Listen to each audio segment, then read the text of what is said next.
Go. Hi, I'm Mohammed Kappa. I'm the front-end engineer of HeartBeat. This is... I am Jesse Kalodzi. I am the hardware developer of the particle photon. I'm Jason White. I'm the back-end developer engineer for HeartBeat. So basically what HeartBeat is, it's a digital software website that we use to include using an embedded system in order to grab someone's heartbeat and their blood oxygen level. And then after that, using complex databases, we put them in a database and store it. We also display the graphs showing the data, as well as using an LLM chat with an AI chatbot. We can have a digital doctor pretty much talk about what the data means and whether you are in good or bad health and whether you should go or not go to the doctors. Jesse will talk about the embedded system right now for you. This is the particle photon 2. As of now, it uses a MAX 30102 blood rate and heart rate sensor along with an LCD to display a output.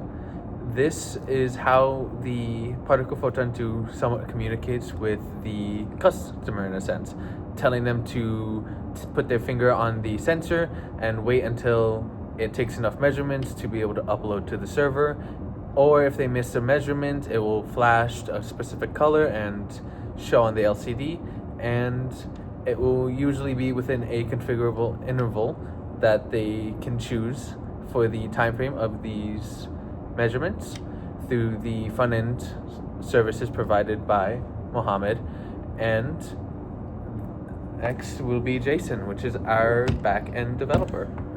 We have the back end for the endpoints in the database that is using MongoDB that is able to efficiently, through RESTful APIs, to store the data for the measurements, the user's information, for the schedule that they would like it to be set on. On the front end, mostly I just make requests on the back end, but I do handle designing for the data and making it more user friendly, which I attempted to do by making it as simple as possible. Jason did help with the chat LLM, which would help a lot of elderly people who may not understand what the data might mean, but they have someone to talk to before they go to their physician or primary doctor and ask them if they are okay. In the future, we would think about adding on a section where other people can add their devices, so your entire family could possibly have all their heart rate data on the same page, and you can watch out for your grandma, your grandfather, your kids, your daughters, your sons. That's in future improvement that we're looking into, and I think that's it. Yeah. The particle photon 2 comes with a lot of features as of now. We only use a couple of them, and it can definitely be improved on and allowed to communicate with the server on a more efficient manner, because as of now it has a simple use rate.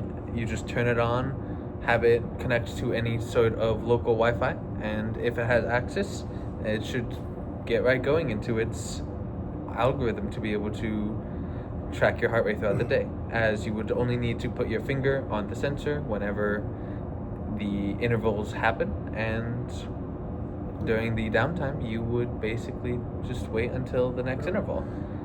And the other good part about that is that Mohammed and I have a functionality where you can access the calendar. So if you want to see during a certain date or any time in the calendar, you can see what your measurements are.